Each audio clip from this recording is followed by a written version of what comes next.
Well, here we are again, Hortons, ready for another rousing round of Ready Workbook fun. Yay! This time we're opening up our workbook to page 155. And as you can already see, I've already got our breakdown at the top of the page written in red.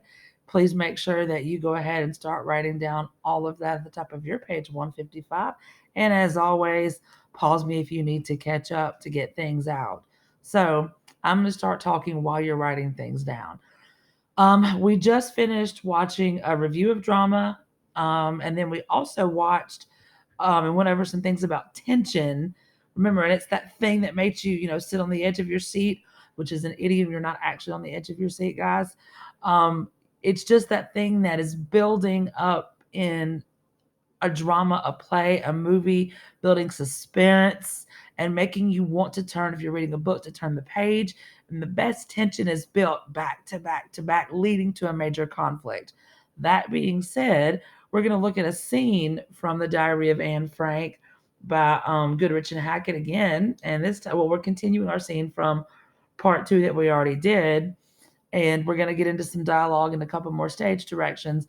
But this is a scene where we're going to be looking at how tension is built. And that's one of the things we look at in our close reading on the side of the page, which I'm going to get to. So I'm going to do something a little different than what we've been working on. And instead of jumping straight into our close reading of the text, we are going to come down here and we're going to head and we're going to read our question first. Okay. We're going to start going back over how to actually look at our questions before we get into something that could be a complicated read, because sometimes the questions help you focus on what you should be reading for. So, our question asks us, which statement best describes this plot event based on the dialogue and stage directions in this scene. Remember, plot, guys, is that whole diagram that we talk about, where we get our exposition, right here, where we get our characters, our action, and our setting, and our conflict. And then we have our rising action, which is all of the things that are building tension, that are helping us like get invested in these people that we're reading about. Then we get our climax up here at the top, which is the high point of interest, which leads to the falling action all the way to the resolution, which is the end, and how everything is, how all the conflicts are resolved by the end of the resolution. Okay. So, with that being said, let's go through and look at our answer choices, right? Answer choice A says the people, the Van Dans, may be in danger. B says the Van Dans, Mrs. Van Don is nervous and excitable person. The Van Dons are waiting to have dinner with friends, and Mr. Frank called to say he would be running late. So keep in mind, this is what we've got. We're looking for a plot event based on dialogue. Okay. So remember, when we're talking about that, we want plot dealing with how the plot is moving, which is that rising action and that is building toward tension and conflict. So let's go back and look at the top. Okay. So we've already done our analyzing the structure of drama up here, right over here. Y'all see that? And remember that when I say analyzing, I mean how we're gonna break it down. When I say structure of drama, I'm talking about stage directions, dialogue, which also is multiple characters. A monologue is when one character is speaking a long speech on stage to other characters, or a soliloquy. Solo and mono both mean one. Soliloquy is the character standing on the stage talking directly to the audience. And then you've also got something new that I'm adding in today, and that is an aside. And that is when only a few characters are meant to hear something, or even sometimes bordering on a little bit toward the audience, breaking that fourth wall, but not soliloquy speech. And then we've also got that it's broken down into our major acts and their parts, which are scenes. And then types of dramas are, remember, dramas are scripted, meant to be performed and acted out. Some more examples: plays, musicals, movies, TV shows, skits, YouTube. Yeah, your favorite YouTuber scripted this. They wrote what they wanted to say before they ever sat down in front of a camera. Trust me. TikTok videos, the more takes that they have, the more times they do it. Trust me, they've got a script going in their head of how they want it to go. Anything meant to be acted out. is a drama. Now, we are going to continue reading. That's a key word right there. From Act 1, Scene 2. We're going to use the close reading, which over here tells us that we're going to underline details in the dialogue and stage directions that tell you what is happening. That's action, guys. If something's happening, we're looking to see what's happening at this point in the play. And then we want to make sure we think about how this scene creates a feeling of tension. And we already talked about that tension is that thing that makes you, on the edge of your seat. It makes you question what's going to happen next. Okay. That's what tension does.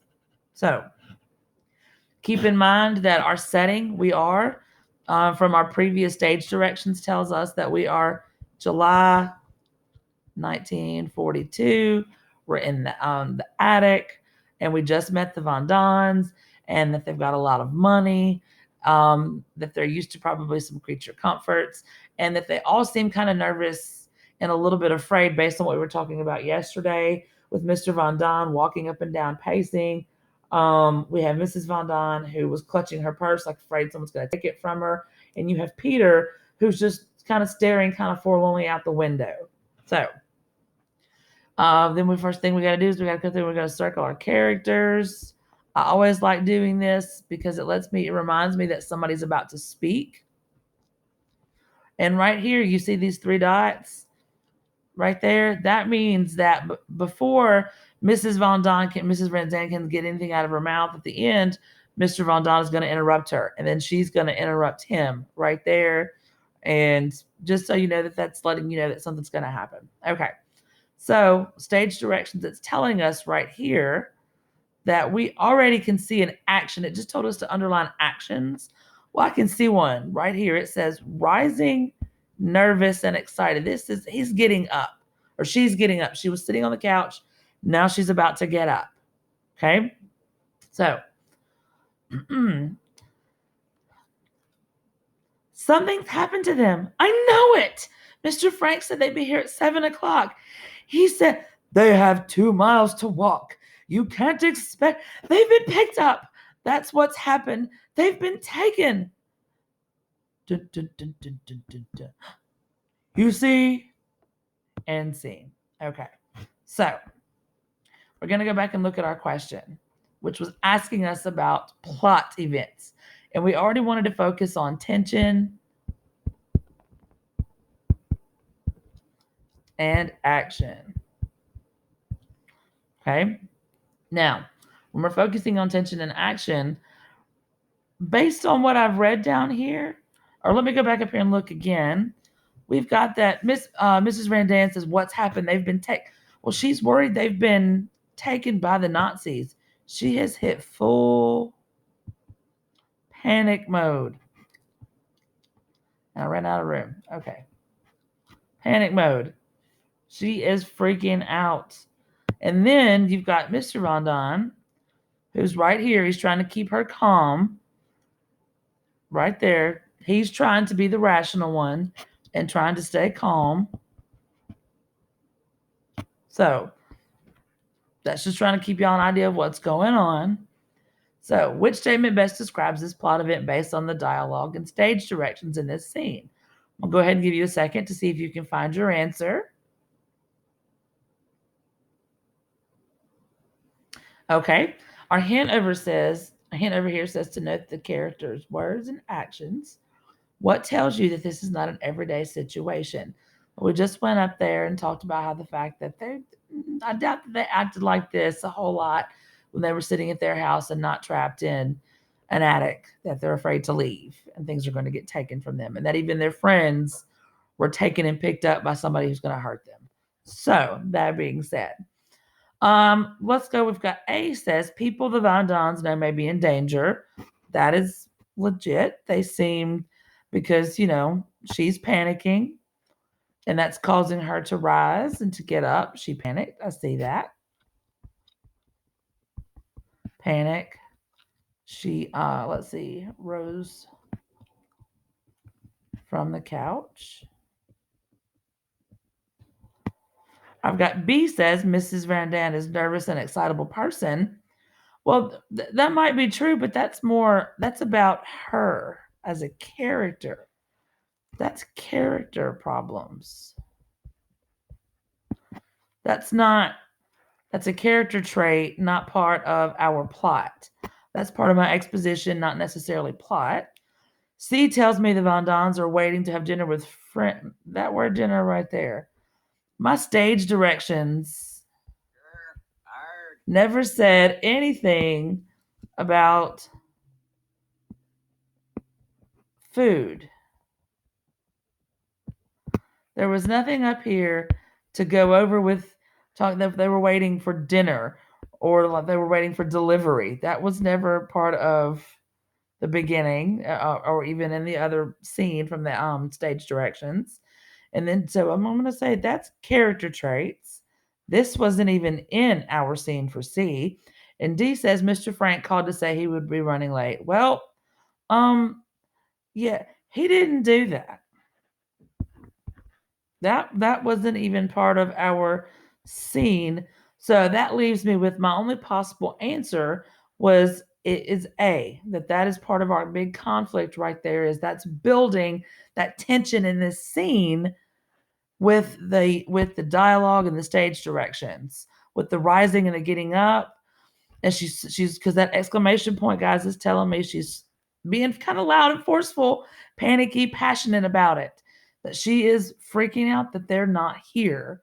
And Mr. Van Dant's having to calm her down, trying to switch that tension. And then she says another line that says they've been picked up. That means that she's worried that something has happened. And then that we hear something coming up the stairs. And Mr. Van Daan defuses it at the very end by saying, you see, indicating that they've arrived to hopefully calm the audience down. This little bitty scene built tension because there's a chance that somebody they know has been hurt or taken by the Nazis. So we get down here to show your thinking. And it says to look back at the answers you did not choose. That would be B, C, or D. Which ones do not fit the details in the scene?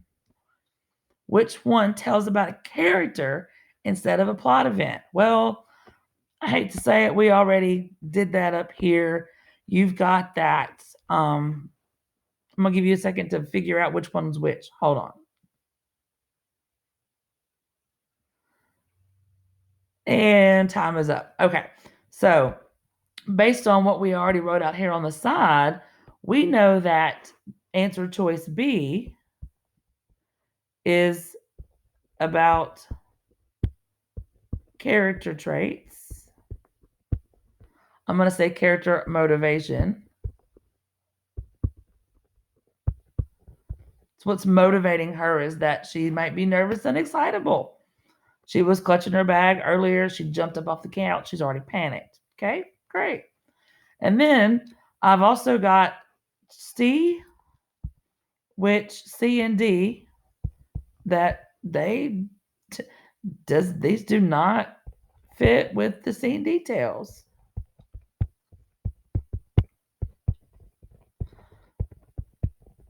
And there we go.